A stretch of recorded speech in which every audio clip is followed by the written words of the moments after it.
Good evening, ne'er-do-wells. Welcome to another edition of Detention, where you think about what you have done. Today, not only do you have to stay after school, we are literally putting you in the hot seat as we talk about strategies to deal with the very, very hot summer we are having, just as we get back to regular racing. And is it really regular racing? A few weekends ago, we saw 115-degree temperatures at Ironman Coeur d'Alene, and it is shaping up to be a hot, hot summer. So we are talking a lot about, as Chris said, some strategies to help mitigate your body's response to that heat. But first, as always, when it's me and Chris here at Detention on our own, we gossip. Exactly. So, Yeah. Chris, what's Yes. going on? SWB audio What is going capture on not in, registered. well, okay. Spent last weekend, last weekend, yeah, feverishly watching athletes through the internet try to survive the heat in Coeur d'Alene and in other places. It was weirdly incredibly temperate in Lubbock, Texas. Huh. The water temperature dropped 5 degrees the night before the race. Took it from 78 to 73. One of my athletes who was racing only tossed his wetsuit in his truck at the very last minute on his way to race start in the morning. Yeah, super lucky. Last weekend was like a high stress, high heat affair, but not nearly as high stress, high heat as you because you were on site in Coeur d'Alene trying to find a parasol. You better believe it. It was as hot as the face of the sun at Ironman Coeur d'Alene. Congratulations to all athletes who towed the line there. Huge, I think, unprecedented 27% DNF rate at that race. So I've heard higher numbers, but that seems to be the official line. So for everybody who came out there, whether or not you met your goals, congratulations on just getting out there and seeing what you can do. That was a truly extraordinary day, and I know that a lot of people had to make the difficult decision to pull out of a race that they have trained really hard for. So congratulations to those people who made the choice to prioritize their health and safety first. As we're going to get into more today, that's obviously the most important thing. We do this for fun, and that was a day where fun was not had by all. So yeah, huge congratulations to everybody, no matter what the outcome of your race was. It was the hottest day I have ever spectated. SWB I audio spectated some capture pretty hot not days. registered. I rode my bike nearby the race course the day before and just melted. So I'm really impressed with all of you and congratulations. And I can't wait to see what comes next. And you've got a race coming up. You got a triathlon on the horizon. What are you getting ready for? I do. I have Oregon 70.3 coming up. I'm very excited about it. It's going to be a local race. It's like here in our backyard. How could we not do it? I mean, you can't do it because there's no pro field. So sorry, Beth, but I can. So And so I I'm signed. and I'll be What I'll be on site. I will be will there. be? That's Yes. right. Get ready, everybody, for some CBCG cheers coming at you live and in person from Chris Bagg himself. Exactly. This is gonna be a great day. There are a ton of people from Portland coming down and doing it. There are 20, how many? 25? 25 CBCGers. Unbelievable. I'm so excited. And lots of CBCG athletes, whether they're endurance school viewers or community folks. We're just really, really excited to get to high five so many people. It's going to be awesome. But I'll get to high five you in the race course in my fancy kit. Some guy pulled up on the bike with me today as I was riding my bicycle up Skyliners, and he just said, "I don't care what anybody says. I think that kit's awesome." And I was like, "Thank you." Yeah, right. Wait. Let's parse the first half of that. Right. What are What people is? saying? Well, that's alarming. Yeah. I was like, okay, all right. We're Interesting. Okay. getting Um, the word out there. I need to ask some of our friends in Bend what's being said about us. Right? Yeah. Exactly. So yeah, you are you're out there in. Speaking of Bend, you're out there right now. You're in the heat. Yeah. What else is going on? Oh, other than working on my heat acclimation myself, I am so tired this week. So if SWB anybody is audio following me captured, on not Instagram or following registered. me on social media these days, you will see that it has been my mother's 75th birthday. So happy birthday to Marty Balfe, who is not watching. She is downstairs right now. But we did a very, very well received surprise party. So her sisters drove in and surprised her for the week, and we're all hanging out in Vents. It's a lot of fun, but I'm exhausted. Yeah, I bet. I took like 10 75-year-olds rafting yesterday. It was incredible. It was awesome. And my little Oh, brother. oh my And my God. older brother. It That must have been amazing. was awesome. It was awesome. Most people were fine. Yeah. What about you, Chris Beck? You've got some racing of your own coming up. I do, I do. I just did the Takelma Gravel Grinder last weekend. That was the other thing that happened, other than stressfully watching athletes racing. I got to ride my bicycle through a casino. That race, you start just outside of the Seven Feathers Casino and Resort down in Canyonville, and it was hilarious. Like when they like got us started, they were basically like 10 minutes before, the race director was like, "Hey, Bagg, do you and Amy want to lead people through?" And we were like, "Yes, but can we like try it once?" Right. And the guy who was like kind of the event director at the casino was like, "Oh, yeah, maybe we should do that." And so yes, I did actually get to ride my bike through a casino twice. Once as a rehearsal, and hilarious directions. It was like, "Okay, everybody, you're gonna go all the way down past this bank of slot machines, turn left at the hex breaker, and then go out the front door." I was Oh like, my God. "Hex breaker? Oh Okay, my God. this is a game." I mean, I should talk, right? Strange games. Yeah. But yeah, Takelma last weekend, super fun time. I've got BWR San Diego coming up in a couple weeks. SWB audio That is That's also captured, going to be fun. not short, right? registered. It's just a shorty. Is that right, Chris Just a Beck? yeah, I mean it's only it's just 2/3 of an Unbound. You know, it's only 135 miles. Oh, okay. I thought you meant the main Unbound, which is obviously the 100 miler. Exactly. Yeah, 135 miles, 10,000 feet of climbing, 50 miles of dirt. But it's like it's a race, but it's not really a race. It's really a Cinco de Mayo in July this year. On on several thousand wheels, so it's a blast. I'm gonna need more information about the waffles. Okay, yeah, there are substantial opportunities for waffles. You can get waffles the day before, you can get waffles the morning of, and you can get waffles after the race. So there are three different shots for your waffles. You can also get fried chicken with it, which is like South California staple.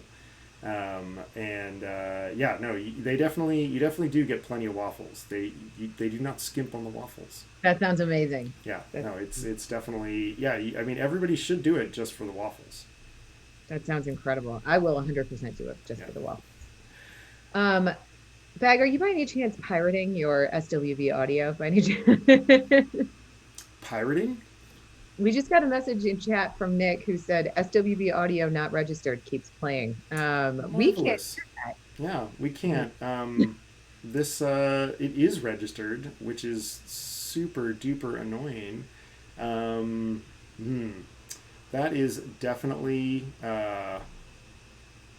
I wonder if I can fix that on the fly. I am going that. to. I'm gonna try, and we will see You what should do that happens. stuff. Well, I bam. Well, so the way I'm going to do this is I'm going to kick SWB off our audio main captured, topic, not and I think registered. that means that we are already diverting from the script. But our big topic today is what's the big deal with heat, and why is heat a problem? So Molly, why is heat a problem for endurance athletes? It's a really good question, Chris, and one that was meant to be asked to you. So I'm going to hashtag wing it a little bit on this.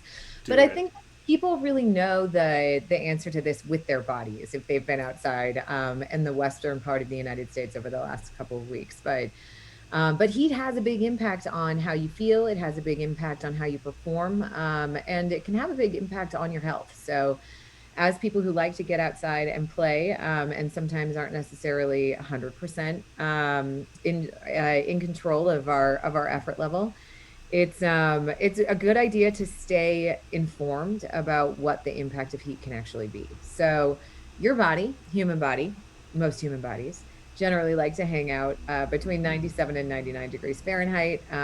We all learned in elementary school that body heat's 98.6. Not always true. I happen to rest it at 97.9. I'll have you all know. Um, but those are all pretty normal temperatures. But when you get above and below that number, your body does the best it can to return to homeostasis. Your body is really good at this, and it's really good at this because of, I'm guessing, evolution and science. But the mechanisms that your body uses for cooling are super important. And without those mechanisms, your body would heat up 1.8% or 8 degrees Celsius every 5 minutes of exercise, which means that it would probably kill you after 20 minutes of light jogging in the heat. The human body is amazing. And I think that's the big takeaway that we can get from that. So yeah, so Chris, tell us about what your body does in order to achieve homeostasis, or do you want me to keep going with this while you keep fixing the pirated SWB audio? audio captured, not registered. I will do my best, guys. I hope that it is not super duper annoying. Chimes in every few minutes, so okay, that gives me a chance to answer some questions and then go back to desperately trying to fix it. Yeah, so in the heat, your body is going to do a lot of things that you guys are probably already super familiar with. So it's going to send more blood to the capillaries under your skin, where then the blood could cool off due to evaporative cooling. That's why we sweat. Cools down your skin, cools down the blood, and then goes back to the core of the body. A lot of the same way that a radiator in your car works.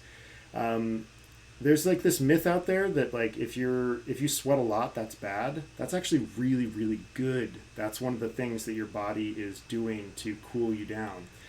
So if you can sweat more, that's something that we're after. But if you sweat more, you're dehydrating, you're losing electrolytes. That is obviously something that we need to replace, but we really do want to keep things cool. If your body is sending more blood to the capillaries under the skin, that means there's less blood for the working muscles or for your poor stomach, which is trying to absorb, water and salt and food. Molly, one of the things that happens to all our athletes is they get somewhere hot and they're like, oh my God, my heart rate is so high.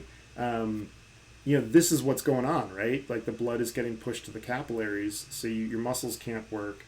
What do all of our athletes tend to try to do, even though their heart rate is like really high given a certain effort? They try to keep their pace as low as they can. They try to continue running fast. Exactly, right? Yeah.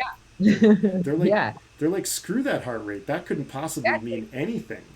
Okay, Um, I should probably ignore that information. That's right. That's right. And tell us, Chris, is SWB that a good audio idea? it's a captured, terrible not idea. registered. This is unfortunately not like the check engine light in your car, which just means get out the electrical tape.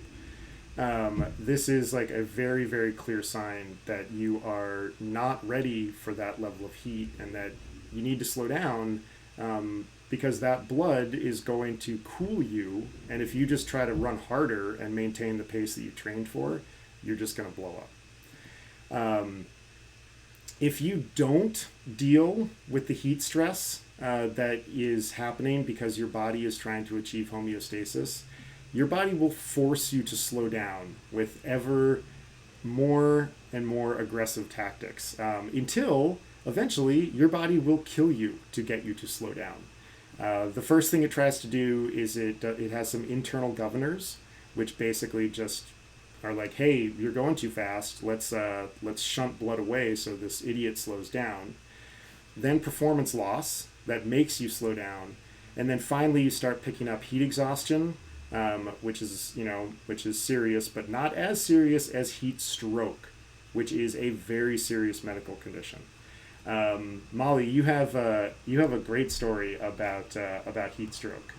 Why don't you tell it to us? So I have a good friend who I raced with several years ago. Very, very, very fast athlete, incredibly capable. Racing professionally. At one of her first races, went out and was running as hard as she could. Very hot race, very humid race. And she was winning by a fair stretch. She was winning by enough that she couldn't see other athletes around her. And this is a big race, so big deal. And she had a race official stop her and say, like, hey, what is your name? And she was like, I'm kind of in the middle of something right now. And he was like, okay, but I'm going to need you to tell me your social security number. And she was like, SWB okay, but audio like, I'm capture, sort of not winning the race registered. like right now. And he's like, yeah, but you also went off course 3 miles ago. And as she said, at that point, she stopped and she just like passed out. Like as soon as the effort was over. And since then, she's had a lot of trouble like regulating her body temperature. That like it seems like the trigger for like more aggressive cooling tactics from her body is lower now as a result of having experienced that initial event of heat stroke. So really important stuff to stay on top of. And a lot of people refer to heat stroke when they say like, I was out on the course and then I had heat stroke and like couldn't keep going. I think that term is often misapplied. It's usually heat exhaustion. Heat exhaustion happens really frequently when athletes are out in warm weather. Heat stroke is a serious medical event that needs attention. And so yeah, can we talk a little bit about what the differences are between some of those things, Chris? Yeah, let's do it. Let's talk about yeah. First of all, at the endurance school, we always like to be very careful with our terms, and so we are going to run through you guys the differences between heat exhaustion and heat stroke, because But once we get through that, then we can talk about why we're doing this in the first place. what's our caveat though, Chris, before we get into any of this stuff? The big caveat is, I think where you're Yep, headed you're with right. this You're right. is please hydrate. Um, Yeah. is that if any of this kind of stuff when you are training in the heat, whether you're training to acclimate, whether you're training when you're at the race site, please get hydrated, stay hydrated, and then rehydrate. SWB audio Don't capture, fall not into a trap of registered. thinking that through some dehydration you're going to magically improve. Um, there's a very small chance of that, but if you get dehydrated, there's a very big chance that you might end up with heat exhaustion or, much worse, heat stroke. And just in general, with all of this stuff, we are going to talk a lot about how to prepare for hot weather conditions. And like Chris said, hydration status is a huge, huge part of keeping you safe. But just in general, safety first, people. Like, make the smart decision. If you are feeling like you're putting yourself at risk, or if you are feeling like any of these, if you decide to try any of these and you feel like they're overly taxing your system, then definitely do step back. There's no amount of acclimation that is worth putting yourself at real risk. So make the safe decision, listen to your body.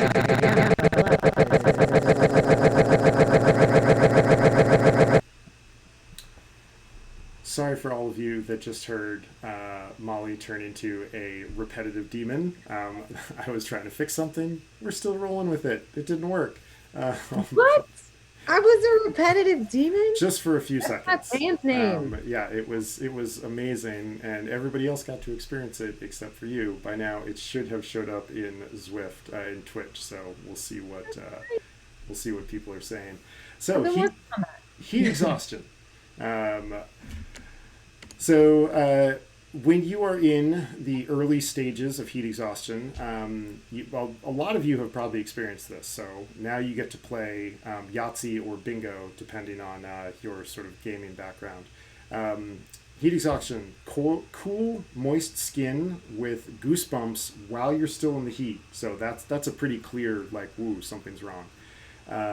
Super heavy sweating, faintness, SWB audio dizziness, capture, not fatigue. registered. The next ones are really important because they are vital signs that are going to be a little different from heat stroke, so pay attention to them if you can. A weak but rapid pulse, low blood pressure when you stand up. So if you stand up and instantly get tunnel vision, you're in the heat exhaustion category. Muscle cramps and nausea. So those are the signs of heat exhaustion.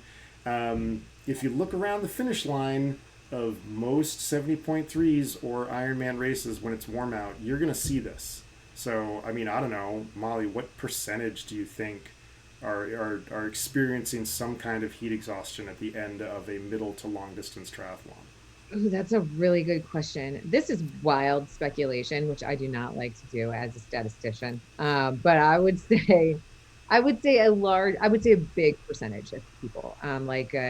Yeah, I think that a lot of folks need to run right into the medical tent when they are finished with their Ironman or half Ironman race, and I think a lot of folks who should run into the medical tent don't necessarily. So yeah, I would guess that, the things that you've described, I think we've all experienced to some extent in training and racing. And that's not to say that they're not a big deal, but I think that it is to say that we are at really high risk for them as athletes and as people who participate in races that are really warm out. Like, I think we've all had experiences, especially early in the season when the heat really starts to crank itself up, where we're maybe getting a little bit lightheaded or get a little dehydrated and get out on a ride that like we aren't necessarily 100% safe on. So a good idea to really pay attention to these. And I'm just going to guess here. I think 67% of athletes crossing the finish line have some sort of heat exhaustion. I think, yeah, I was going to guess somewhere in the exact range, like 60 to 70%. Like it's, Yep. it's super, because everybody is complaining about SWB stuff when they audio hit the finish capture line. So not registered. I think that a significant portion of people are in some form of heat exhaustion. But as we promised, that is super different from heat stroke, which, Molly, you're the actual person with like some real medical experience here, so you get to do this one. Tell us a little bit about the joys of heat stroke. So first off, my real medical experience, the most recent one is that I recertified in CPR the night before heading to Coeur d'Alene because I was like, I feel like I might need this. It's looking hot out there. So I felt like it was a good idea. Other than that, I don't know. I feel like we're about equal. We're both doctors, Chris. But Okay, you have a degree in public health. You are. yeah, I know. Should not be treating anyone though. My lifeguard certification, which is expired, probably puts me in better stead for that. But but some things to really think about with heat stroke. One of the major symptoms is that your body temperature elevates. The Mayo Clinic puts it at 104 degrees. Your core body temperature at 104 degrees is one of the main signs of heat stroke. So this is an indicator that your body is no longer able to thermoregulate. So this is when you start to get into the danger zone of that heat affecting major organs and causing some real issues. Another real sign of heat stroke, and which is why if you encounter someone who seems to be struggling in the heat, it's good to ask them a couple of basic questions because altered mental state or behavior, confusion, agitation, slurred speech, irritability, delirium, seizures, and coma can all result from heat stroke. So you want to get a handle on how people's mental state currently is. Mhm.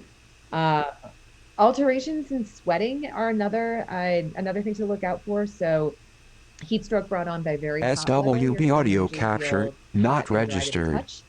However, strenuous exercise can cause heat stroke even without the addition of really hot weather, and in those cases, your skin can feel kind of dry or even a little bit moist. Nausea and vomiting are associated with heat stroke as well. Flushed skin, so like when your face turns bright red. Although I have to say, as a redhead, that is a sign of any emotion or heat sensation. Yeah, my face is going to turn red for way too many reasons other than heat stroke. I'm probably fine. Rapid breathing is another one. Racing heart rate and headache are some of the other symptoms that are associated with heat stroke. It's tough because they're it's pretty close to heat exhaustion. Mm-hmm. You know. Yep. Yeah, I think the real things to watch out for in those cases are the altered medical or mental state and raises in core body temperature. Mhm. Because those seem to be the signs and symptoms that something is really amiss, and that it's gone far enough that something needs to happen now to take care of that athlete. Guys, I'm still working on the audio thing. I'm not having a ton of success, so I hope that it's not a huge oppressive bother. But thank you for sticking with us, and we'll do our best. But I would like to put in a commercial for Chris Bagg here too, who stepped up to broadcast when it became clear that the internet at my rental house in Bend was not at full capacity. So everybody who can get a Chris Bagg to broadcast for you, do get a Chris Bagg to broadcast for you. thank you so much. I'm trying. I'm sweating buckets right now. It's like the airplane landing scene from Airplane. How is your mental state? It's okay. It's okay. I'm hanging tough. But if Are you flushed? yes, yeah. SWB audio capture, not it's always warm in registered. the office. If you become confused, let me know. Will do. But you know what we're not going to be confused about is the difference between acclimation and acclimatization. Words are important. Though, I mean, even though we sort of learned this earlier today, and then like sifting through a bunch of the studies, it appears that the science community is hasn't decided either. But we are going to draw a line in the sand here at the Endurance School. Molly, talk to us about the difference between acclimation and acclimatization. This is great. We get both wild conjecture and lines drawn in the sand today. I'm very excited. So acclimation is something that you do in training to get or to achieve a certain desired adaptation. Acclimatization is training in the exact temperature of race conditions. So acclimatization happens at the race site itself. Acclimation happens to prepare for the race site. Nice. Does that sound right to you? Yeah, that sounds totally right to me. So what are we looking for? What is the stimulus? If the people who are here today only want to know the thing that we are trying to achieve, like what are we trying to get to with doing heat acclimation work? So I think the major things that we're looking for are a higher core temperature, higher skin temperature, and an increased sweat rate. Regardless of how you achieve it, that's the big goal, although there are a bunch of different methods that people use that are varyingly effective. So from that stimulus, the adaptations that we get are hypervolemia, which is higher water content of blood, lower perception of discomfort, which is one of the big things that is helpful out on the race course, especially as we've talked about several times. Perceived effort is king in racing, and if we ask people to really rely on perceived effort, SWB audio capture, not registered. of how difficult something is, and that you need to be prepared for. So one of the other things that we've seen is that there are various recommendations about aero helmets when racing in heat, because aero helmets are absolutely going to be warmer. Like they create a warmer environment. They are not like as ventilated as a nice comfy helmet. And they are arguably significantly faster. So, or actually, if you are wearing them properly, and if you have trained with them. So yeah, aero helmets, even in hot weather courses, are probably still the right option as long as you have trained for a heat adaptation, as long as you are ready for that heat response. You will still likely feel like the effort may be a little bit higher in order to sustain the effort for race day because of the warm environment around your head. But training can really help to mitigate that and to get you ready for what that experience is going to be like. So don't let the first time that you use an aero helmet be the first time that you race in hot weather. We're also looking to see lower core temperatures during prolonged exercise, decreased glycolysis, and increased fat oxidation. This is a big deal for endurance athletes. Higher plasma volume, which can lead to higher stroke volume, which can lead to VO2 max increases, but not necessarily. We'll get into that later. We're also looking for a lower resting heart rate and a lower exercise heart rate, increased blood flow to the skin, which leads to higher sweat rate, which leads to a cooler athlete, not just cool, but temperature cool. Not just this kind of cool. Right. Everyone knows a sweaty athlete is a cool athlete. That's right. That's right. I'm going to, my response to technical issues SWB audio capture, Baggs. not registered. So I really think I need like like a bicycle horn and a fish. That's what you're gonna get. Stressed out Chris goes to, we're trying to make a joke out of everything. Molly, that sounds like a whole bunch of like awesome things that we would want to achieve. How are we going to get there? What are some of the ways that we can make this happen? Because we've got 29 minutes to go, and we have a detention full of people who want to know the truth. Well, yeah, I mean, I think that there are a number of ways that that we can make this happen. And as you said, though, there are a whole bunch of adaptations that we're looking for. So, Chris, do you want to tell us some of the different methods that we can get there? Totally. Yeah. Yeah. So one question that we get a lot is about, okay, I want to acclimate to the race that's coming up. Can I just sit in the sauna? Do I have to do it on my bike? Like, what's the best way to do it? And hopefully we're going to clear that up for you. So first of all, you can do this actively. So active heat training is where you are actually doing the sport in a hot environment. Pretty quickly, you can think about ways that this is not going to work for, say, swimming. You can certainly try to swim in hot water. I've tried it before. It's insanely hard. The Glenwood Springs hot springs has a lap pool that is kept at like 99 degrees, and it's really alarming. I was getting to like an altered mind state pretty quickly. So swimming's pretty hard. Running is certainly possible, but when you think about this kind of work, it's SWB usually audio on capture top of your not regular registered. training. And so adding a whole bunch of like easy but hot running, it can usually add up to a lot of stress. So a lot of this is going to be on the bike or before or after your other kinds of workouts using some of the passive methods we're going to talk about in a second. So hot room, or, last weekend in the Northwest, anywhere outside. And two different ways that you can do it, either what's called fixed intensity or isothermic. We could really get lost in the weeds here, but fixed intensity means that you just ride at like 50% of FTP for an hour and a half. So pretty easy intensity for a fairly long time. The problem with fixed intensity is that with any exercise, you adapt to it.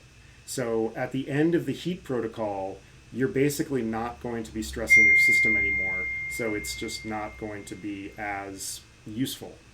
Isothermic is a shorter bout of training at a higher intensity. So maybe 30 minutes at like 70 to 75% of FTP, and then another 30 to 60 minutes of heat exposure. So that means either going to the sauna or just like dialing it way back and continuing to ride at a light effort for another 30 minutes in the heat. And that gets the core temperature up quicker, and then you achieve a higher average core temperature longer, which is really the thing that we're after. We're going to be splitting hairs to say that one is better than the other, but you might be able to save a little time if you go the isothermic route. Passive, you guys have probably heard of these before. So we're either saunaing before a workout or after a workout. I think we have a slight preference for after, because we don't want you guys getting dehydrated before you head into SWB audio capture not and registered. Another one, which is kind of gross but is effective, is hot water immersion after your workout. So if you really want to make things special, finish up your nice hot workout and then jump into a 40 degrees Celsius hot tub. And some of you guys, I think, are going to really like that. But you do have to hang out in there for probably at least 20 to 30 minutes, which some of you might not like. One of the things that gets a lot of play out there but probably doesn't work super well is overdressing. You hear people talk about like layering up and whatnot and stuff like that. It appears to not work as well as maybe we would like to have them work. So we got two different options here: passive, active. Which one of them is better, Molly? Because this is the next question we're going to get for sure. That's a really great question, Chris. And the answer is neither one is better. As with most things, a combination of the two is probably best. Your body is smart and it adapts quickly, so it's good to throw some challenges at it. And some studies note that a physiological improvement from passive or note a physiological improvement from passive adaptation, but no performance improvement. So the benefit of actually doing the sport seems to be somewhat important in the heat protocols. What are some of those sample protocols, though, Chris? For sure, yeah. We would both of these are the fixed intensity type. Obviously, with isothermic, you're going to get like some very different protocols on case to case, but hopefully, this gives you a sense of kind of what to aim for. We're going to get a little bit into later on about how you can periodize this or whatnot. But at the very own University of Oregon, good old Santiago Lorenzo put together this really cool study back in 2010. The protocol was 10 days SWB of audio 100 minutes capture per day not at registered. 50% of FTP. So easy, 100-degree room, 30% relative humidity. So dry, real hot, dry, low intensity. This was in addition to the athlete's regular training. So, I mean, we're talking about, that is an additional 1,000 minutes of training over 10 days. That's not insignificant. That's an additional like 14 hours of training. That is definitely a more invasive kind of heat acclimation protocol. A study that both Molly and I found out there was some New Zealand rowers, 5 times 90 minutes at 40 degrees Celsius, so again, right around that 100-degree mark, but 60% of relative humidity. The goal here was to maintain internal temperature of 38.5 degrees. How do we measure that internal temperature, Molly? With the gross pill that you swallow that has a temperature in it? I mean, that would be, the less It's gross a way to do rectal it. thermometer. Absolutely. What does a good scientist reach for when, he has a room full of sweaty cyclists? Rectal Um, thermometer. It's true. Your oral thermometer isn't necessarily the best indicator. Now I'm going to turn away because I have to talk about rectal thermometers on live television. I know. Thanks. My pleasure. Um, Or, a minimum of 30 minutes of active work, low intensity, hot room, complemented with some kind of passive strategy as a sauna or hot water immersion afterwards. Higher humidity tends to be better. A lot of the studies that we looked at said, with a really important caveat. If you're already bad in the heat, you should really start with lower humidity. Higher humidity right off the bat for athletes that are not necessarily good at it appears to be really, really tough for those athletes. So if you can control your relative humidity, I know that's hard, try to start it at lower. SWB audio capture not Anything that you wanted to registered. add to that little patch? no, I think that's really good. The only other thing, though, that I think people should pay attention to is that as they're doing this type of training, they're going to lose fluid. It's a good idea to really monitor that to the best extent you have, which is probably by like measuring how much water weight you lose before and after a. Sorry, I think I might be breaking up, but how much you lose before and after a training session. So if you're losing 2 pounds of water weight from when you get onto the bike and when you get off the bike in your heat training session, you need to replace about 150% of that in order to stay on top of fueling. And as Chris and I discussed prior to this, you do not have to replace 150% of that volume in one go. So we don't need people doing like scratch keg stands. Wait, no, we do. We do need We people do doing need people doing scratch keg stands, but for different reasons. Right, exactly. It has nothing to do with you training.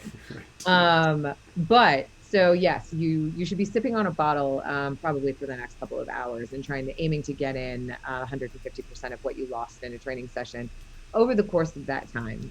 Another side benefit of that is that if you are getting ready for a hot weather race, you have to train your gut. So get that gut ready to take in a whole lot of sports training. Yeah, totally. Train your belly. How long does this last, Chris? This is a whole lot of work and a whole lot of weird stuff to put your body through. And like, yeah, How long does that effect hang around for? I assume like exercise, it lasts forever and that you were always as fit as you ever were. Absolutely. Yeah. What's that term in physics? It's like eternal inertia. It's like Hmm. inertia in space, basically. Just keep SWB audio accelerating and go capture faster. not registered. No, sadly, we live in a world bounded by gravity and the second law of thermodynamics. Um, this goes away. It goes away faster than a lot of you guys I think are gonna hope for. It's a lot like altitude. The results are not what we would call durable. So you get about a week of really good results where they kind of stick around. And then by 3 weeks out after you've stopped your acclimation protocol, you've lost about 75%. However, it's pretty easy to kind of keep things topped back up. You don't need to do the full intervention. You don't need to do the whole 10 days and the rectal thermometer thing. You just have to throw in a few sessions here or there. Maybe some of the isothermic stuff, where you just get really hot for half an hour and then stay in the heat. It's just called a retention period. And a day or two of cool weather is not going to mess around with your acclimation. So you can really just get back to it every second or third day. There's a few really cool schemes out there where you will do 2 a day of heat acclimation, and then you get to skip like 2 or 3 days in between. So we would suggest doing a real strong batch of it at some period as you're approaching your next big race.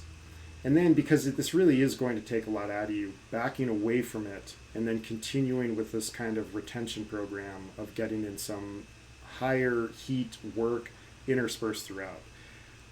These days, with this kind of weather, you might be able to do a good strong batch and then only have to kind of keep it topped up by going out and doing some of your easy rides when it's really, really hot out. Very smart.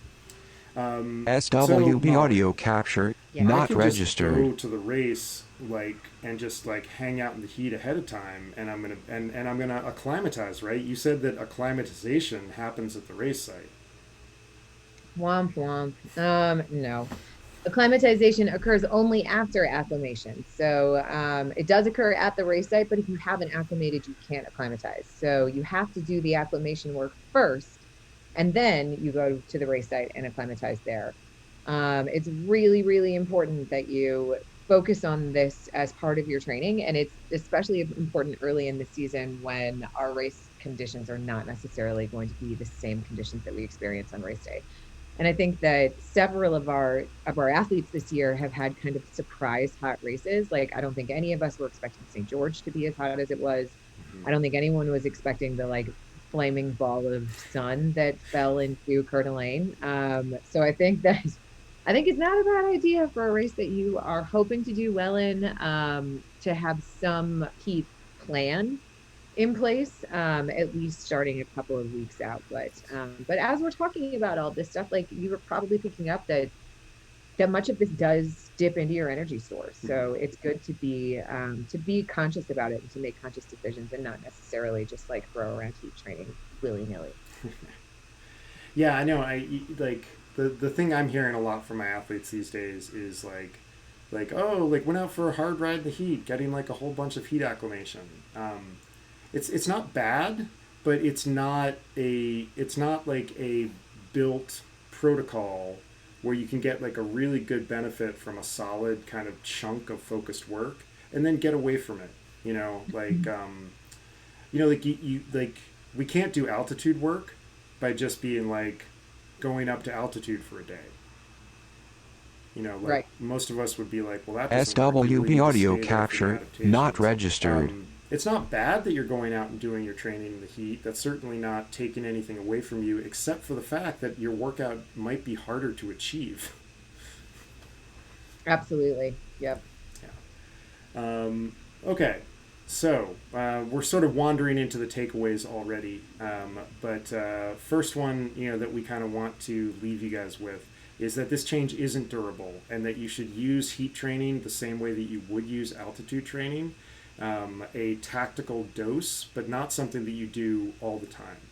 Athletes that live at altitude all the time, they do get a benefit, but they do detrain a little bit because they just can't get the quality workouts in because of the air pressure is so low. So think about periodizing this throughout your year on maybe like a 16-week cycle kind of thing where you do batches of it and then retain it. Another thing to really think about, especially for female athletes, is the impact that your cycle has on your thermoregulation. So there's pretty good research that the luteal phase of women's cycles can make it more difficult for thermoregulation to occur, and you can feel like your effort in hot environments is harder. So your RPE can go up. It does seem like this can be mitigated by heat acclimation and adequate fluid intake. So again, back to the preparation is necessary. Like if you know that there's a strong likelihood that you're going to be racing in a hot environment during the luteal phase of your cycle, then do have, as you know, especially important in those cases to have a hot weather plan in place. And also, as part of that hot weather plan, make sure that you're able to take in the amount of fluid necessary in order to have proper thermoregulation without having additional GI distress. SWB audio capture, not And registered. let's see. So, did you also cover hormonal contraception during that No, part? Okay, that's a really good point, though. Yeah, you want to talk about that? for sure. Sorry, I'm still trying to fix the issue, I and know. I'm sorry. my I brain know is you in like two to different solve a places. problem. I mean, I at least know where you are. You know, like I'm managing to track You're where we doing are in this discussion. doing great. Fixing audio while participating in an interview is not easy. It's the I, worst. It's the I worst. One day, everybody, keep cheering, and we will hire a producer. Um, hormonal contraception. It can also raise core temperatures and alter your sweat response, which is both negatives in this particular scenario because the thing we're trying to get to are those lowered core temperatures and a higher sweat rate. So there's a lot of conflicting information out there right now, and with a whole bunch of things in the exercise science world. We need more studies, and in particular, we need studies to focus more on female athletes. I can't tell you when Molly and I were prepping for this, like going through all the studies, the number that were like, we studied 28 male cyclists and one female cyclist. Like, that wasn't an exception. That was like the rule. So I don't know who we can complain to here, but complain. Um, what the science does suggest in general is that women may do better with a slightly longer program, so 10 days or more. We would really suggest not pushing this beyond like 15 or 16 days. That's really going to be basically a full block of training, and it is going to start messing with the rest of your work. But it seems that women will benefit from a longer term program than men. SWB audio capture, But the not biggest registered. takeaway we think that we want to point out is that your acclimation work should take place across your entire menstrual cycle. That will just kind of lift your performance at all stages, and will possibly mitigate some of the discomfort that you might feel on race day if you end up with your cycle coming right on race day. mm-hmm. Speaking of race day, so Molly, we've done all this acclimation work. We've done a little acclimatization work once we get to the race site. It's finally race day. What can we do on race day to actually make things a little bit better? The first thing you can do is a little bit of pre-cooling. So, especially in any of our warmer weather races where the water is already nice and toasty, doing a little bit of pre-cooling is not a bad idea. Some of the suggestions in the science, I think, are taking it a little far, but some of them I think may not be a bad idea depending on what the distance of the race is and what the effort level of it is going to be. So, like some of the suggestions that they had included frozen clothing, ice vests, ice bags, ice slurries before competing. So, like a mix of ice and water. I'm just going to say that I believe a smoothie will fall into this category, but yeah, in fact, I find a smoothie to be a delightful slurry. But yeah, I think that that cooling your body down as much as possible. And this is especially difficult, I think, for anyone who's camping before a race, or who's in a like hot environment, like a motel or something that doesn't have air conditioning, something like that. Like, do pay attention to the heat of the area around you in the time before you're racing. If your body is already stressed when it's dealing with heat, then it's probably more important to pay attention to some of these things to help to cool your body down before you start racing. What else, Chris?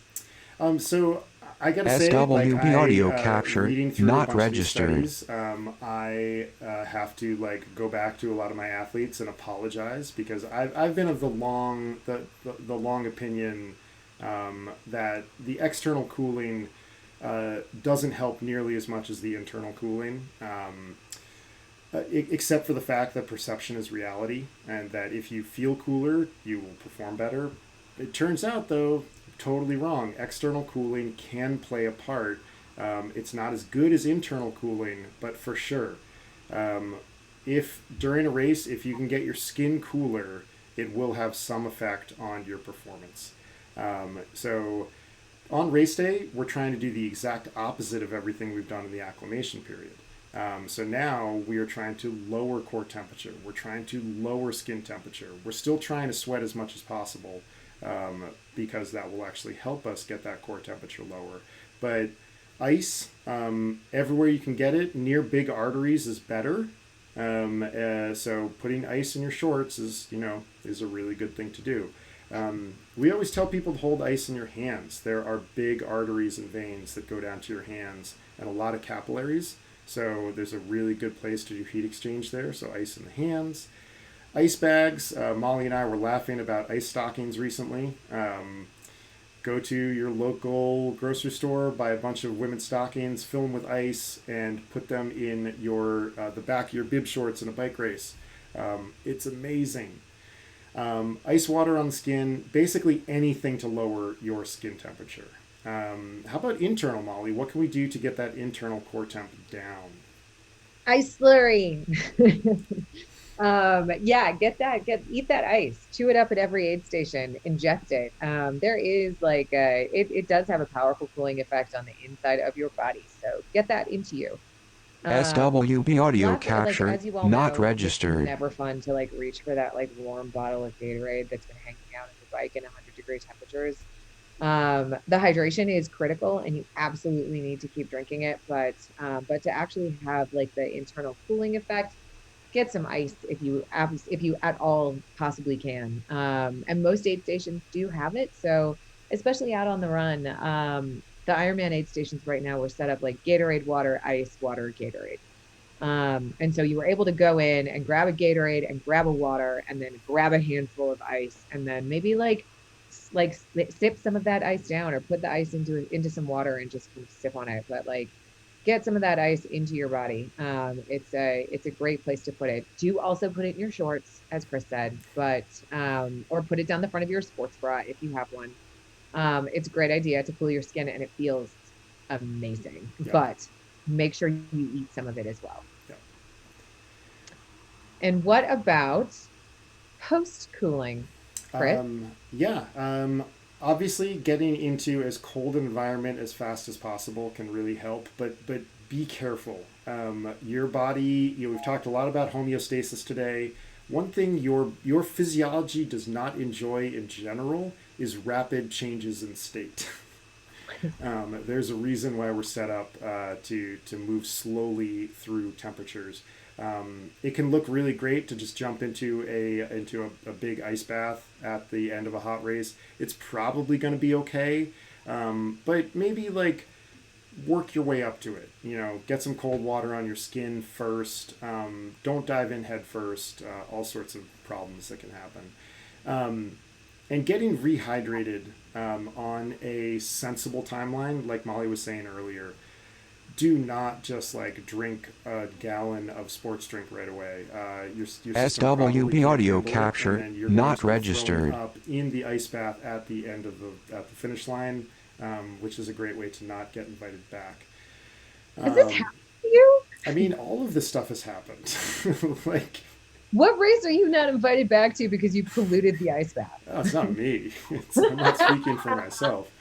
But I think Killam. I think Killam might have thrown up in an ice bath in Singapore. We'll have to ask him Yeah. next time he gets back for detention. I mean, but like all of these things happen. They're terrible. Um, yeah. It's all. The sport is insane. I don't know why we do it. But and then slowly working your way to some carbohydrate and some protein is really. I mean, like basically, what's funny here is like right now we're just talking about like sensible post workout fueling. In that first 30 minutes, there should be some sort of drink that has sodium in it. It's got carbohydrate in it. It's got some amount of protein in it. That's going to really, really help in terms of getting you back to normal homeostasis as soon as you can. Fans, obviously, anything that's going to improve evaporative cooling.